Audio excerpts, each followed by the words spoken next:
Hey, this is March the 11th. Out here again with the one and only storyteller. We're out here today fixing to do some, I have to hone, I don't know if you can see that really well, but I have to hone these cylinders. Here is the honing device here, attached to a 3/8 drill. That's our main job today.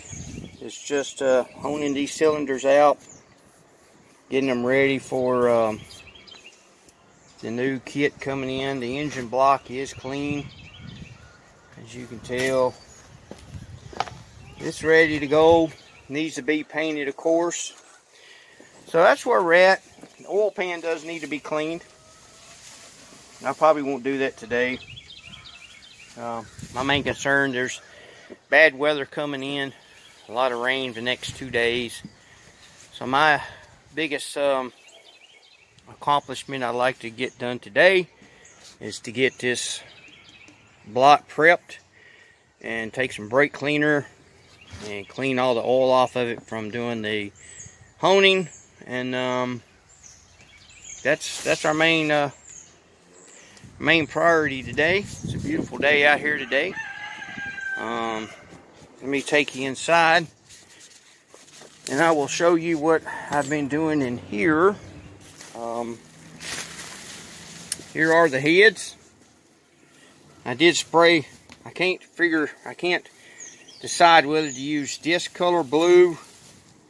I did paint the manifolds. This is I think it's 3000 degree temp paint.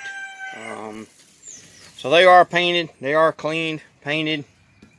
The heads are cleaned. They are not, the valve seals have not been put in yet. The rebuilding kit has not arrived. So I'm kind of waiting for it to come before I get into that job. But everything else is clean. It's all ready to go. Cranks there, oil pump, harmonic balancer, which I'll paint the harmonic balancer black. The other color, I just can't, is this dark blue. I mean the can says Ford dark blue. I just can't wrap my, I don't know. I just can't wrap myself around that color. I don't know, it looks, I don't know. I ain't gonna say it looks bad. I'm not gonna say it would look bad in the car or in the truck. I don't know. I kind of like this blue over here. I kind of like this blue right here. But this is more like a Chrysler blue than a Ford blue. So I don't know. It's going to be a hard decision to make. Here's the old valve covers right there, and it doesn't even look close. It don't even look close to that color over there. So I don't know. I think this is I like the color, but I think the color's a little too light for Ford, or Ford blue. But I've thought about using the Ford temp paint on the first coat, the dark blue on the first coat, and then spraying this color on top of that. But I don't know. I just kind of got me in a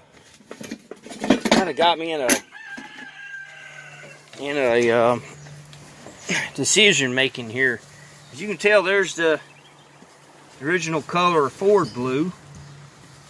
It's not quite that blue, and it ain't quite this blue. So I don't know. It's just it's one of those things. It's just all morning I've been trying to decide which way to go. I could go out and buy some more paint, but this engine paint, Duplicolor, this stuff's like $10 and $12 a bottle. I mean, that's, yeah, I mean, I would like for it to be a certain color, but you know, you doing these projects like these, $12 can be spent in better places. You know, it's just, you know, trying to get these things finished up, they're nickel and dime you to death. You know, grommets, fasteners, you know, fender bolts, just all, you know, clips, things of that nature. You know, like the clips for the doors, you know, they're $13 per door, $30 just for plastic clips to hold the door panel on. And these trucks are hard to find. You can't find them anywhere anymore. So you can't just run down to the junkyard like I could, you know, 10, 15 years ago. These trucks have been, you know, all these trucks have been crushed by now, or people have bought them up and parted them out, and they think they ought to get a brand new price out of an old part. So it's a tough situation. I'll be honest with you. It's kind of hard to, you know, it's kind of hard to give. I know you might say, you know, well, $12 ain't nothing. Well, yeah, it is when you have 13, 15, $12 nothings in a row. That becomes a pretty good sum of money. So I don't know. I'll just have to play with it and see what. I might let my little boy decide. You know, I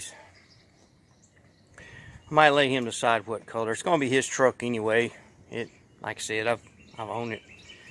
I've been working on it for, I don't know, 15 or more years. So I didn't put like 10,000 miles on it, 1,000 miles a year. I mean, it's, you know, it's his truck. I won't never drive it.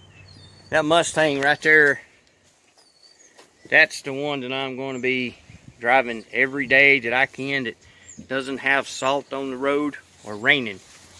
That's my car. That's my dream car.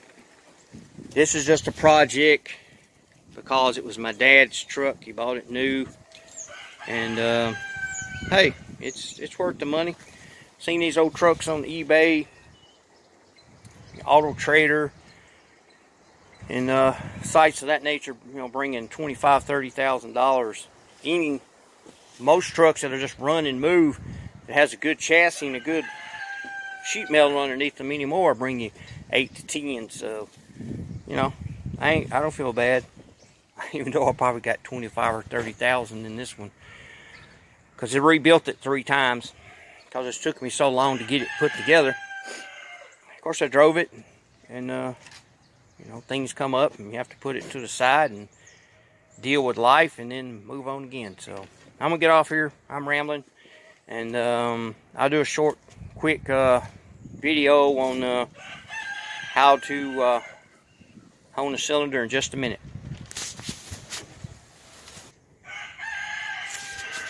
Alright, I'm back. So what we're going to do, I'm going to give a short, brief, I guess, explanation of what we're going to be doing here. So I usually just put a little oil in there. I put a little oil on the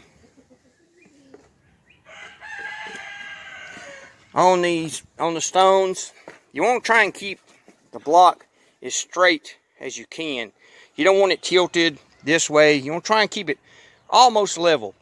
So the problem is that, you know, you want to always hone, you know, in a good direction.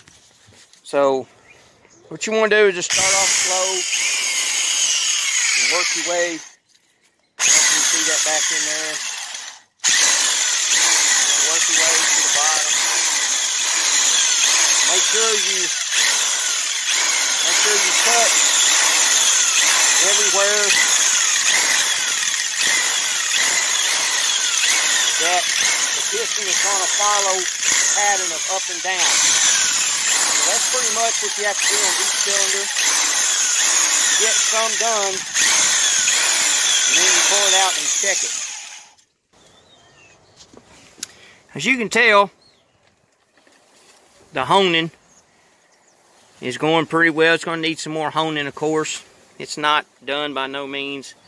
So we're going to pick back up here in just a minute and do some more honing. But I just want to kind of let you have an idea of what it looks like, and you know, what it represents.